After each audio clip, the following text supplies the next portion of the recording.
तैर कर पार किए हैं इस समुंदर को। हम कहीं उपजे हुए नहीं हैं कि हम कहीं बहकावे में बहक जाने वाले हैं। हमसे जो जो टकराया वो चूर चूर हो गया, चाहे जो राजनीति के कद में। हमने तो अपने भारतीय जनता पार्टी के ऑफिस में कहा कि हमसे जो पंगा लिया वो स्वतः समाप्त हो गया। सिवान सदर से आप चुनाव लड़े थे 2020 के विधानसभा चुनाव में, क्या इस बार भी आपकी दावेदारी रहेगी सिवान सदर से? निश्चित रूप से रहेगी। पार्टी चाहेगी, नेतृत्व चाहेगा तो निश्चित रूप से हम चुनाव लड़ेंगे। चुनाव लड़ना है, आपको मिजाज बना लिए हैं? मिजाज बनाना क्या है, हमेशा हम लोग चुनावी मूड में रहते हैं। जब पार्टी निर्णय दे देगी हम लोग चुनावी समय में कूद जाएंगे। नहीं, चुनाव में भाजपा से ही लड़ना है या किसी दूसरे दल से भी आप लड़ सकते हैं? नहीं, दूसरे दल में जाना होता तो 2 बार हमारा टिकट जेडीयू को चला गया, पार्टी नहीं ना छोड़े। लोग एक बार टिकट नहीं मिलता है तो दूसरे दल में चले जाते हैं। जो लोग सिवान सदर के हैं, सिवान विधानसभा के हैं, वो लोग इस चीज़ की चर्चा कर रहे हैं कि ओम प्रकाश यादव चुनाव लड़ेंगे कि या उनके पुत्र चुनाव लड़ेंगे, हैप्पी यादव। इस पे क्या कहिएगा? अब तो भारतीय जनता पार्टी का शीर्ष नेतृत्व निर्णय लेगा कि हमको टिकट देता है कि मेरे लड़के को देता है। नेतृत्व जो निर्णय लेगा हम नेतृत्व के निर्णय के साथ हैं। पिता के नाते आप क्या चाहते हैं? हम तो चाहते हैं कि लड़के को टिकट मिले, हैप्पी यादव को मिले टिकट। हमने तो जब हिना साहब राजद में नहीं थी उसी समय हमने एक बयान दिया था कि राजनीति में अपने शक्ति का एहसास कराना चाहिए। हमको भी विरासत में नहीं मिला था, हमने भी संघर्ष किया था, तो सिवान के लोगों ने मुझे निर्दलीय लोकसभा में भेजने का काम किया। हिना साहब को भी चाहिए कि अपने शक्ति का प्रदर्शन करें। उन्होंने 300 साढ़े 300 गाड़ी के काफिला के साथ मोतिहारी गई और छपरा इधर उधर अपना एक्टिविटी चालू किया। लालू जी को लगा कि हिना साहब के बिना बैतरनी पार करना संभव नहीं है, उन्होंने बुला कर शामिल किया, तो अच्छी बात है। BA, BCom, BSc, MA, MCom करें विश्व की सबसे बड़ी यूनिवर्सिटी इग्नू से। सॉल्व असाइनमेंट्स और गाइड बुक्स प्राप्त करें। संपर्क करें Mahakal computers, DAV PG college के पास, पंच मंदिरा मोड़ से दाहिने, सिवान। स्क्रीन पे ओम प्रकाश यादव को देख रहे हैं, सिवान के पूर्व सांसद। इन दिनों बिहार की राजनीति गरमाई है, विधानसभा चुनाव को लेकर इनसे बात करेंगे। नेताजी क्या कहिएगा, बिहार में विधानसभा चुनाव का शंखनाद हो चुका है, सभी पार्टियां तैयारी में जुटी है, कहाँ देख रहे हैं आप लोग भाजपा को इस बार? देखिए, भारतीय जनता पार्टी चुनाव आने के बाद तैयारी नहीं करती है। 5 साल 12 महीना 24 घंटा हम लोग चुनाव के मूड में रहते हैं। चुनाव आयोग जब निर्णय ले लेगा हम लोग तैयार हैं चुनावी समर में कूदने के लिए। रही बात कि आप क्या सोचते हैं, फैसला नेतृत्व को करना है, नेतृत्व क्या निर्णय ले। प्रकाश जी, लोकसभा चुनाव तो बीत गया, उसमें आप दावेदार थे लोकसभा सीट के लिए, लेकिन अब विधानसभा चुनाव आ चुका है। सिवान सदर से आप चुनाव लड़े थे 2020 के विधानसभा चुनाव में, क्या इस बार भी आपकी दावेदारी रहेगी सिवान सदर से? निश्चित रूप से रहेगी। पार्टी चाहेगी, नेतृत्व चाहेगा तो निश्चित रूप से हम चुनाव लड़ेंगे। चुनाव लड़ना है, आपको मिजाज बना लिए हैं? मिजाज बनाना क्या है, हमेशा हम लोग चुनावी मूड में रहते हैं। जब पार्टी निर्णय दे देगी हम लोग चुनावी समय में कूद जाएंगे। नहीं, चुनाव में भाजपा से ही लड़ना है या किसी दूसरे दल से भी आप लड़ सकते हैं? नहीं, दूसरे दल में जाना होता तो 2 बार हमारा टिकट जेडीयू को चला गया, पार्टी नहीं ना छोड़े। लोग एक बार टिकट नहीं मिलता है तो दूसरे दल में चले जाते हैं। फैसला नेतृत्व को करना है।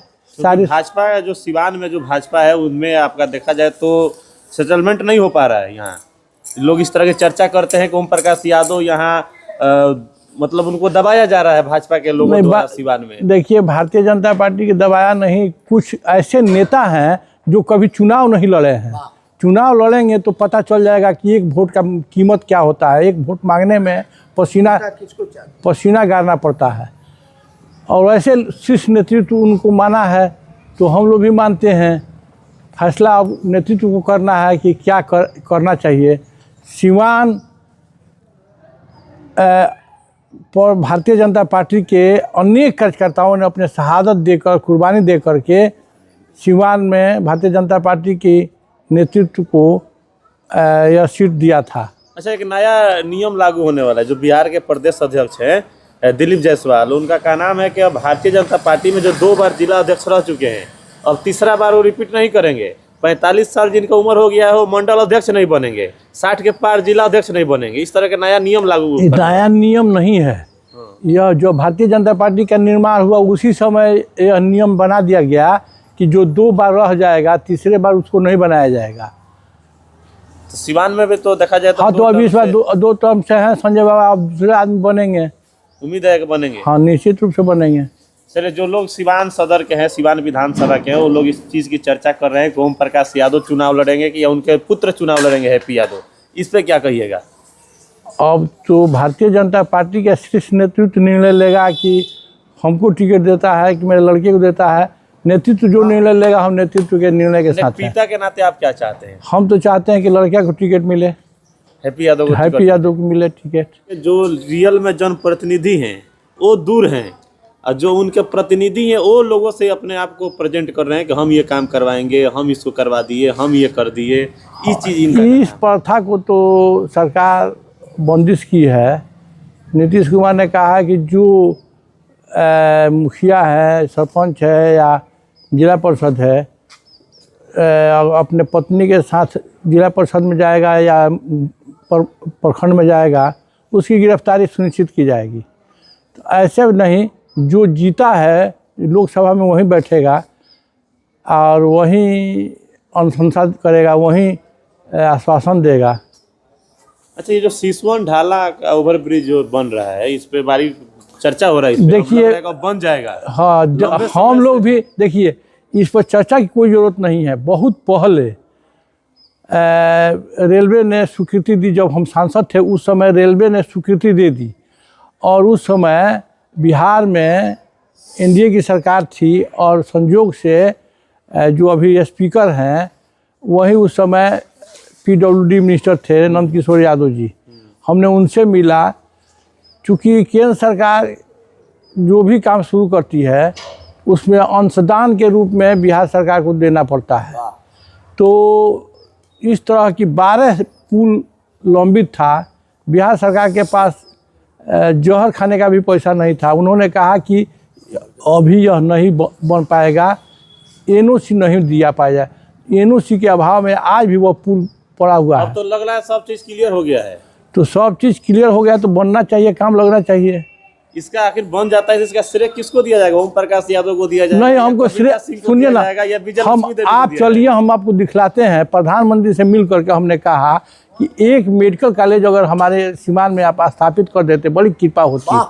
तो उन्होंने हमारे आवेदन पर जेपी नड्डा जी को लिख कर भेजा और मैरवा में बन रहा है। तो हम श्रेय लेने के चक्कर में नहीं रहते हैं। पटना से सीमान आते आते हम लोगों को पूरे दिन लग जाते थे। पहली बार जीते थे तो 1600 करोड़ रुपये की राशि आरपीएन से हमने हाजीपुर से छपरा होते हुए नहीं, छपरा तक 4 लेन की स्वीकृति कराई, और छपरा से सीवान होते हुए गोपालगंज की स्वीकृति नितिन गडकरी जी से 1100 करोड़ रुपये की स्वीकृति कराई। सड़कें बनकर तैयार है। आज 2-2.5 घंटा में हम लोग 3 घंटा में चले जाते हैं पटना। तो काम की प्राथमिकता हम नहीं देते हैं, काम होना चाहिए, पुल बनना चाहिए। समर्थकों से क्या कहिएगा जो लोग लंबे समय से आपसे जुड़े हुए हैं? वो लोग भी उम्मीद रखे हुए हैं कि ओम प्रकाश यादव फिर चुनाव लड़ेंगे या उनके पुत्र? देखिए, हम जी तैर कर पार किए हैं इस समुंदर को। हम कहीं उपजे हुए नहीं हैं कि हम कहीं बहकावे में बहक जाने वाले हैं। हमसे जो टकराया वो चूर चूर हो गया, चाहे जो राजनीति के कद में। हमने तो अपने भारतीय जनता पार्टी के ऑफिस में कहा कि हमसे जो पंगा लिया वो स्वतः समाप्त हो गया, क्योंकि हम जनता का दिल जीत करके आज भी हमारे 2 लड़के एम्स में काम करते हैं। हमने मजहब और जाति से ऊपर उठकर, पार्टी से ऊपर उठकर काम करने का काम किया है। हम जब सांसद थे तो 5000 से ज़्यादा लोगों का हार्ट का ऑपरेशन करवाए हैं। अभी नहीं रहने के बाद भी 1000-2000 लोगों का ऑपरेशन करवाए हैं। रहने और खाने की व्यवस्था, इलाज की व्यवस्था किस सांसद ने किया है?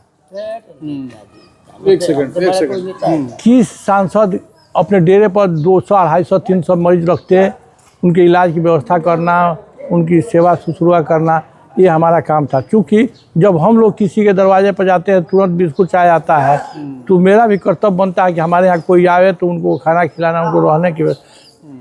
औरब से भी फ़ोन लोग करते थे कि हम आ रहे हैं। स्टेशन पर हम गाड़ी लेकर खड़े रहते थे, उनको लाते थे, फिर उनका सामान वैशाली ट्रेन या संपर्क में चढ़वाते थे। तो हमने जो किया है जनता भूली नहीं है। ठीक है, हम नहीं लड़े तो नहीं लड़े, लेकिन जनता भूली नहीं है। ठीक है, एक अंतिम प्रश्न होगा। हिना साहब की राजद में वापसी हो गई है, उसामा साहब के साथ वो आई हैं, ओम प्रकाश यादव, इस बात को कैसे देखते हैं? हमने तो जब हिना साहब राजद में नहीं थी उसी समय हमने एक बयान दिया था कि राजनीति में अपने शक्ति का एहसास कराना चाहिए। हमको भी विरासत में नहीं मिला था, हमने भी संघर्ष किया था, तो सीवान के लोगों ने मुझे निर्दलीय लोकसभा में भेजने का काम किया। हिना साहब को भी चाहिए कि अपने शक्ति का प्रदर्शन करें। उन्होंने 300-350 गाड़ी के काफिला के साथ मोतिहारी गई और छपरा इधर उधर अपना एक्टिविटी चालू किया। लालू जी को लगा कि हिना साहब के बिना बैतरनी पार करना संभव नहीं है, उन्होंने बुला कर शामिल किया, तो अच्छी बात है। ठीक है, बहुत बहुत शुक्रिया।